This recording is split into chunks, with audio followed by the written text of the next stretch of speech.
अस्सलाम वालेकुम नाज़रीन, शाहिद चौधरी ऑफिशियल के साथ मैं हूं आपका मेज़बान अब्दुल्ला तनवीर। नाज़रीन, जावेद भट्ट कत्ल केस क्या नई पेशरफ सामने आई। काफ़ी लोगों के कमेंट्स आ रहे थे कि शाहिद चौधरी साहब इस हवाले से क्यों अभी तक प्रोग्राम नहीं कर पा रहे, क्यों हमें अपडेट नहीं किया जा रहा। अगर हम सरसरी से इसका बैकग्राउंड देख लें तो तकरीबन आज से 7 माह पहले बलाज का जब कत्ल किया जाता है तो काफ़ी मेन कैरेक्टर सामने आए थे, जिसमें एहसन शाह था। और इस स्टोरी को शाहिद चौधरी साहब ने सबसे ज़्यादा हाईलाइट किया था, जिसको पाकिस्तान के साथ साथ इंडिया में भी बहुत ज़्यादा पजीराई दी गई। काफ़ी कैनेडियन जो सिख बरादरी थी उन्होंने भी इस चीज़ के हवाले से काफ़ी ज़्यादा अपनी राय दी थी कि इस केस के हवाले से, इस यारी दोस्ती के हवाले से क्या नतीजा निकला है और क्या होना चाहिए। और साथ साथ अगर हम बात करें एहसन शाह के हवाले से, आपको पता है कि वो दुनिया फानी से कूच कर चुका है और उसके बाद शाहिद चौधरी साहब की तीफी वर्ड से बात होती है, सुलह के हवाले से बात की गई थी, जिसमें शाहिद चौधरी साहब ने अमन की आशा उठाई थी और इसके हवाले से कहा था कि मैं इन दोनों घरानों की सुलह करवा दूंगा। लेकिन आपने एक चीज नोट की होगी कि काफी ज्यादा सोशल मीडिया पे दोनों घरानों की तरफ से जो प्रोग्राम्स दिए जा रहे थे, जिसमें बच्चों पहलवान के हवाले से भी अगर हम बात करें, काफी ऐसे बयान दे रहे थे जो शाहिद चौधरी साहब की सुलह के हवाले से उसकी अक्कासी कर रहा था, उसके बिल्कुल ही डिफरेंट जा रहा था। तो इस हवाले से भी काफी ज्यादा ऊंच नीच का दोनों खानदानों को सामना करना पड़ा।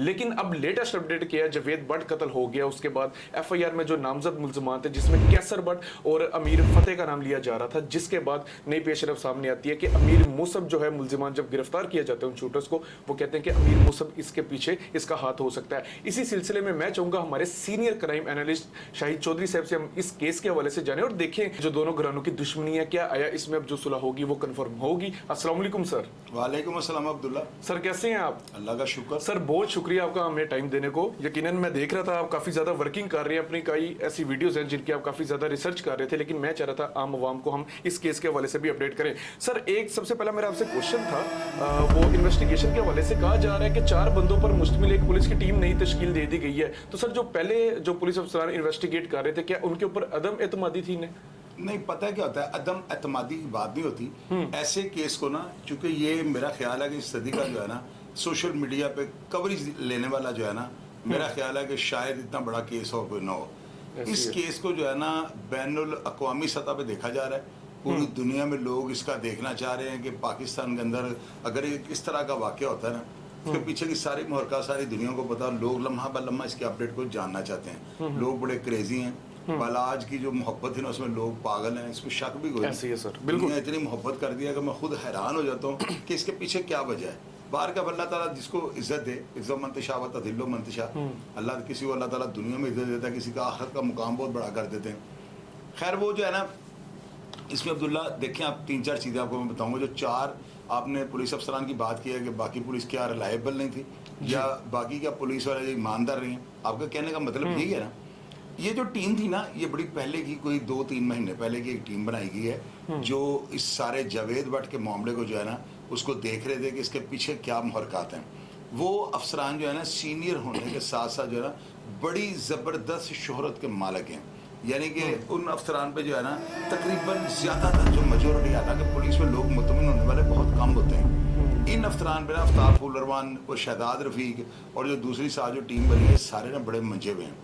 और इनको जो है ना तफ्तीश इसलिए दी गई है, चारों के अपने अपने जो है ना इन्फॉर्मर हैं, सोर्स हैं और बड़े ये काइयाँ पुलिस ऑफिसर, बड़े रिंदे टाइप के अफसरान हैं। वही जो है ना कैसर भट्ट ने बेल ले ली है, इंटरम हो जाती है। ये जमानत कबल गिरफ्तारी जो होती है ना, ये कोई कत्ल का जुर्म भी उसकी हो जाती है। असल बात ये होती है कि जो ही आप कोर्ट से इंटरम लेते हैं ना, उसी वक्त सेम टाइम पर जो है ना मुद्दई को भी आगाह कर दिया जाता है और उसके बाद जो है ना अगली तारीख तक थानों वालों को पाबंद कर दिया जाता है जहाँ पे ये एफआईआर दर्ज हुई होती है। वो सारा रिकॉर्ड लेकर आ जाते हैं। फिर एफआईआर के बाद जो पुलिस की रिपोर्ट होती है ना, उन सब शवाहिद को मद्देनजर रखते हुए अगर शक का फ़ायदा भी मिले तो मुलजिम को दे दिया जाता है। लेकिन यहाँ पर जो है ना सिचुएशन चेंज है। यहाँ पर कैसर भट्ट का कत्ल में पेश हो जाना, यानी मेरी नज़र में कोर्ट से अगर आप बेल लेते हैं तो सरेंडर कर देते हैं।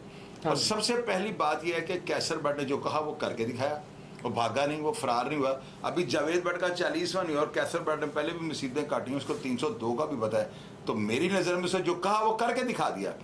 अब अब्दुल्ला जो होता है ना, इंटरम 302 की, ये कोई बंदा भी, बहुत कम केसेस होते हैं जिनमें लोग इंटरम लेते हैं, क्योंकि ये कन्फर्म होने के चांसेस बहुत कम होते हैं।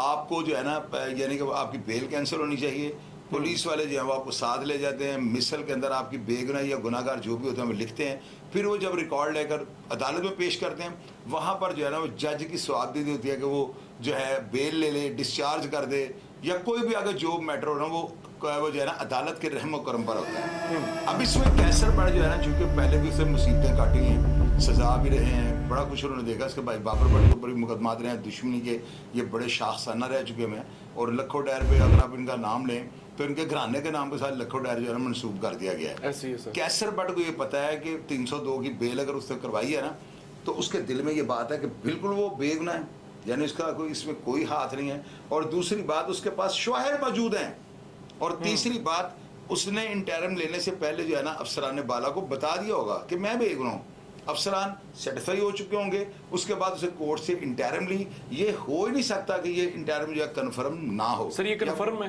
वक्त आपको बताया यार, कन्फर्म की बात नहीं है। ये जो समझदार होता है ना लोग, जिन्होंने मुसीबतें काटी हैं, वो कभी भी गलत रास्ता अडॉप्ट नहीं करते। उसने अपनी बेगुनाही के बारे में अफसरान को यकीनन मुतमिन किया होगा, उसमें कोई सियासतदान भी इन्वॉल्व हो सकते हैं और होने भी चाहिए। जाहिर है कि ये तो एक बाहर बंदे का फंडामेंटल राइट है, इससे हम किसी को कैसे रोक सकते हैं। तो उसने जो है ना सारे हालात अफसरान के सामने रख दिए हैं, और मेरी इतलात के मुताबिक पुलिस को जो है ना 99.9% यकीन है कि ये कत्ल जो है ना कैसर बट की जो है ना पुष्टपनाही पर नहीं हुआ। पुलिस वालों को, चूंकि मेरा आपको पता है कि बड़े जाती ताल्लुकात है, मैंने जिनको भी ये पूछा है ना कि अंदर की क्या सूरत हाल है, तो उन्होंने कहा कैसर बट जो है वो बेगुनाह है, वो बेगुनाह। ठीक अभी हो तक ये सूरत हाल जा रही है। ठीक है सर। अच्छा सर, केस काफी ज्यादा हाईलाइटेड रहा था। जब पुलिस ने भी शूटर्स को पकड़ा तो कह रहे थे कि प्रेस कॉन्फ्रेंस की जाएगी, उसमें ईच एंड एवरीथिंग पब्लिक के सामने रख दी जाएगी। सर अभी तक प्रेस कॉन्फ्रेंस क्यों नहीं की गई, हालांकि काफी हाईलाइटेड केस है? यार अब्दुल्ला, पता क्या होता है, हर केस की जो है ना, आप यूं ना कहें कि भाई प्रेस कॉन्फ्रेंस क्यों नहीं हो रही। ये केस मैंने आपको पहले बताया हाई प्रोफाइल है, बहुत ज्यादा ये हाइप ले गया केस। इसमें जो है ना पुलिस वालों को पता है कि जब प्रेस कॉन्फ्रेंस होगी ना, असल में वो तफ्तीश का एहतमाम होता है, जिसके ऊपर जो आपने देखा होगा आगे टेबल लगे होते हैं, वो जो सामान बरामद होता है, जो वेपन बरामद होते हैं, जो बरामदगी की चीजें वो सारी टेबल पे सजाई जाती हैं, मुलजमान को पीछे खड़ा किया जाता है, अफसराना के प्रेस कॉन्फ्रेंस कर रहे हैं। जितनी देर तक ये जो है ना सारा कुछ नहीं होगा ना, उतनी देर तक कोई बात भी करना कबल इस वक्त है।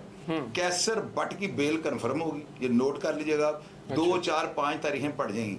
लेकिन यहाँ पे इस तरह इतनी अंधेर नगरी नहीं, ऊपर से फैसल कामरा सब लगे हुए हैं, इतना हाई प्रोफाइल केस को वो खुद देख रहे हैं। यानी कि मैं आपको बता रहा हूँ कि अमले ने उनके स्टाफ ने बात बताई है, फैसल कामरान जो है ना 2-4 घंटे सोने वाले यानी कि ऑफिसर हैं, वो दिन रात काम कर रहे हैं, शूटर जो भी काम कर रहे हैं, दूसरे लाहौर के क्राइम को भी कंट्रोल कर रहे हैं, और इस केस के ऊपर जो है ना डायरेक्ट उसको मॉनिटर कर रहे हैं। तो मेरा नहीं ख्याल यहाँ पे कोई बदयांती हो, बेगुनाह बंदा को इन्वॉल्व कर दिया जाए या किसी गुनाहगार बंदे को रिलीफ मिल जाएगा, मैं नहीं मानूंगा। मुझे और किसी पे यकीन हो रहा हो, डीआईजी ऑपरेशन के ऊपर जो है ना मुझे पूरा यकीन है अल्हम्दुलिल्लाह। और आप देख लीजिएगा, जो इन्वॉल्व होगा वो बचेगा नहीं, और जो नहीं इन्वॉल्व होगा उसको इस केस में नहीं रखा जाएगा। ठीक हो गया सर। अच्छा सर, अमीर मुसब शूटर्स कह रहे थे कि जो उनके मुताबिक जो बयान है शूटर्स का, उसमें अमीर मुसब का नाम लिया जा रहा है। सर आपका कोई उनसे रब्ता हुआ है? यानी मुसब से मेरा कोई राबिता नहीं हुआ, और दूसरी बात तीफी बाट साहब से मेरा कांटेक्ट हुआ है, तो वो इंशाल्लाह जल्दी मैं एक सरप्राइज न्यूज़ लोगों को दूंगा। और उस 2 ऑडियोज में 3 मिनट और 18 या 20 सेकंड की और दूसरी 32 मिनट की रिकॉर्डिंग है ना, इन 2 रिकॉर्डिंगों के बाद जो है ना तीफी भट्ट साहब का जो है ना रोल वो लोगों की नज़र में बिल्कुल क्लियर हो जाएगा।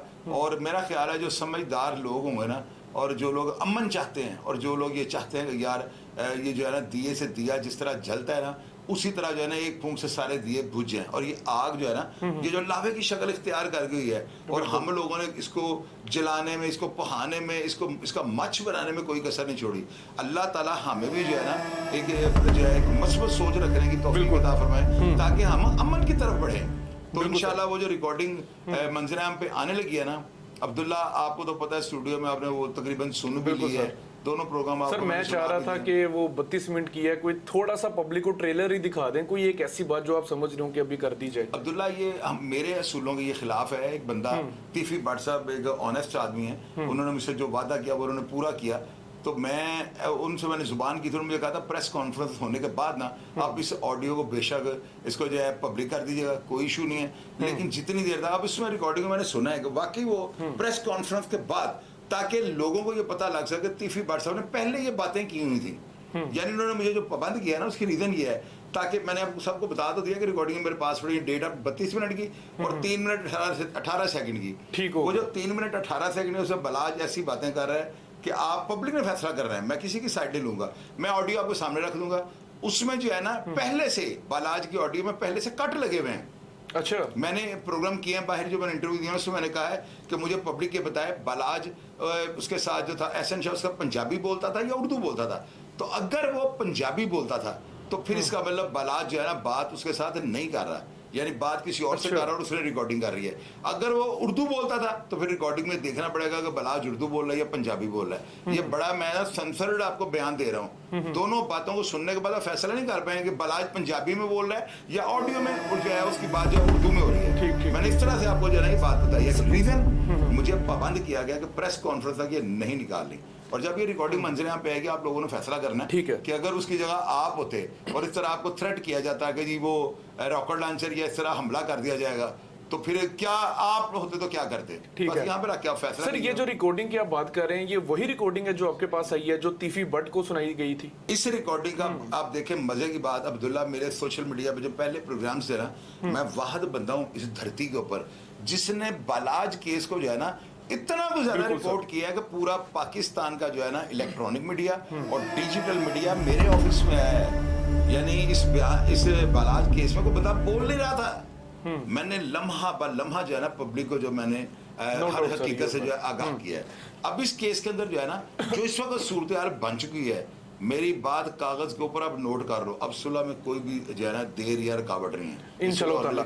सर मेरा लास्ट क्वेश्चन होगा, बस सिर्फ लास्ट क्वेश्चन है ये रिकॉर्डिंग के वाले से। अभी मतलब आप जो बात कर रहे थे कि मैं उससे मतलब सेटिस्फाई नहीं हुआ, उसमें कट्स थे सर, फिर मतलब क्या देख रहे हैं, किस एंगल से देख रहे हैं आप इस रिकॉर्डिंग को? क्योंकि आप सेटिस्फाई भी नहीं नजर आ रहे। मैं ना बालाज की क्योंकि लोगों ने मुझे कहना ना, अब देखिए मेरी बात सुने, हम कैमरे के आगे बैठे हुए ना, कैमरे के आगे जब मैं बैठता हूँ ना तो मैंने अगर बात करते हुए कट लगवाया ना या मुझे पता लगा मैं खांसा हूँ तो मैं अगर उस लफ्ज को साथ मैच करूंगा ना तो कहीं ना कहीं मैं पकड़ा जाऊंगा।